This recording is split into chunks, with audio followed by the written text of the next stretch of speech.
cet univers avec un gros mélange de fantasy et de steampunk et des références steampunk très fortes, c'est quelque chose qu'on a retrouvé d'une manière un peu éclatée dans tes précédentes œuvres. Est-ce que tu pourrais nous parler un peu justement de tes précédentes œuvres, principales séries? Oui.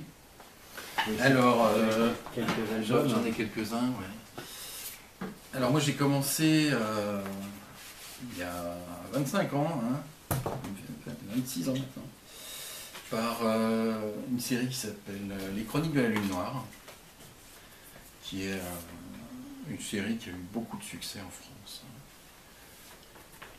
Moi j'ai fait les 5 premiers tomes, et ensuite j'ai arrêté pour faire d'autres choses. Et la série a continué. C'est une série que tu as débuté à C'est quel une âge? série que j'ai commencé à 18 ans. 18 ans. 18 C'est ans. très tôt pour faire de la bande dessinée. Ouais, mais j'étais motivé, quoi. D'accord. Donc à l'époque, c'était le plein essor du jeu de rôle. Oui. Et bon, j'ai travaillé pas mal pour une revue qui tournait autour de Donjons et Dragons, quoi. D'accord. Cassius Belli. Et puis j'étais en contact pour faire des illustrations avec le monde du jeu. Le scénariste de la série, François Froideval, est quelqu'un qui a pas mal compté dans le jeu de rôle en France. Il a sorti des revues, il a créé des jeux, etc. Donc là, Chronique de la Lune Noire, c'était très inspiré du jeu de rôle, quoi. Il y a des personnages que j'ai joués dedans, et Froideval pareil, quoi. C'est un peu calqué sur une campagne qu'il avait écrite pendant... D'accord. Donc c'est une bande dessinée qui n'a pas été vraiment faite comme une bande dessinée. Si. Après, c'était notre première bande dessinée à tous les deux, mais notre source d'inspiration était un peu atypique, quoi. D'accord. Donc tu as appris à faire de la bande dessinée d'une manière improvisée Oui. ou empirique, Ah, complètement. J'ai commencé ma première page de BD pratiquement comme ça. en commençant sur les chroniques, parce que moi je me destinais plutôt à faire de l'illustration, de la peinture, et même je voulais faire de la sculpture pour faire des effets spéciaux en latex, des choses comme ça. Tes techniques de dessin et de peinture, tu les as appris d'une manière autodidacte? Tu as fait des études particulières? J'ai fait des études, mais en fait le gros des techniques, je les ai appris tout seul en revenant sur d'autres. D'accord. Pour les études, c'était une école de beaux-arts? Oui, mais c'était pour former à faire soit de la mode, du textile, ou bien de la publicité, quoi. D'accord. Bon, c'était une bonne école, mais c'est plus ça m'intéressait pas. Et puis, je sais pas comment c'est aujourd'hui, mais à l'époque, dans les écoles d'art, quand on voulait faire de la BD ou de l'illustration, c'était encore l'époque du conceptuel et tout, et c'était très mal vu. D'accord, très bien. Donc tu as démarré sur d'une manière et ça a été j'ai eu de la chance, ça a été un succès assez immédiat. D'accord. Donc tu as fait 5 albums, les 5 premiers albums de cette très grande saga qui continue aujourd'hui encore. Oui. Quel a été ensuite ton parcours? Alors ensuite j'ai fait... Bon, les chroniques, j'étais un petit peu malheureux quand je faisais les chroniques, parce que je dessinais, le scénario était déjà un peu écrit quand je suis arrivé, et puis je faisais pas exactement ce que je voulais. Donc après, une fois que j'ai arrêté les chroniques, j'ai fait ça. Ça s'appelle Xoko, qui est un polar très sombre, qui se passe dans les années 30, qui est un petit peu inspiré du cinéma noir et blanc, policier des années 30, 40, quoi. Il y a pas mal de références à l'expressionnisme allemand ou des choses comme ça, quoi. Et donc c'est une histoire fantastique, un peu Lovecraftienne, qui tourne autour d'un poignard aztèque qui prend possession des gens pour se nourrir, quoi, une sorte de poignard vampire. Et bon, il y a toute une intrigue policière autour de ça. Donc cette histoire Xoko, tu l'as débutée à la suite des Chroniques de la Lune Noire. Voilà.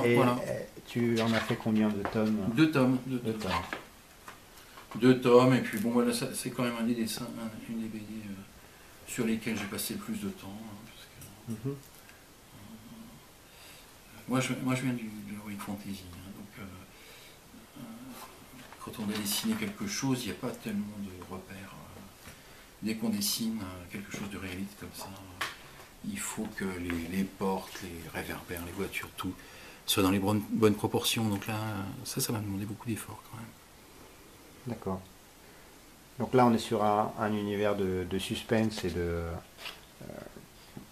plutôt, comment tu ouais, du gothique. C'est une histoire fantastique gothique, hein, avec un habillage un petit peu polar, quoi. D'accord. Ok. Et donc là, j'ai appris beaucoup de choses en faisant cet album sur le découpage, quoi. Le scénario est un petit peu secondaire. Tes cases sont beaucoup plus grandes que sur les chroniques de la Lune Noire. Oui.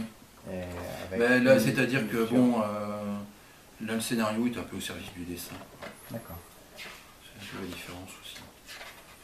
Donc j'ai pu expérimenter pas mal de choses au niveau du découpage avec ça. Très bien. Voilà, donc il y a 2 tomes comme ça. Et ensuite, T'as fait chat? j'ai fait chat, il y a tout.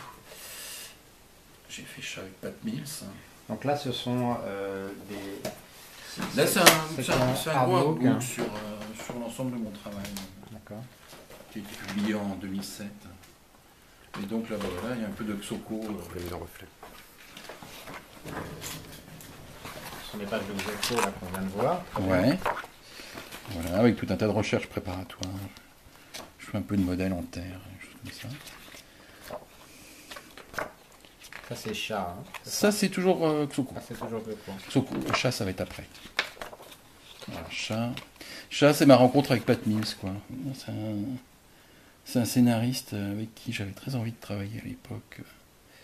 Non pas à cause de Slane, mais à cause de Marshall Law, qui est une histoire de super-héros complètement destroy. Un scénariste anglais. Un scénariste anglais, ouais. Qui a beaucoup travaillé. Bah lui, son univers, c'est un petit peu Judge Dredd. Hein. Voilà, donc chat, c'est un petit peu différent de Xoko. C'est un traitement réaliste, pareil. À l'époque, je travaillais pas mal à l'aérographe, d'ailleurs. La différence avec Xoko, c'est que c'est extrêmement coloré. Je cherche le personnage.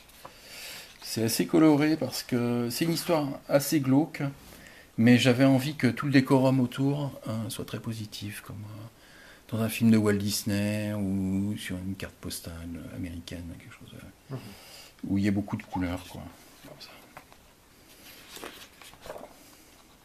Ah, c'est un vieux jukebox des années 60 qui est devenu le QG de la police.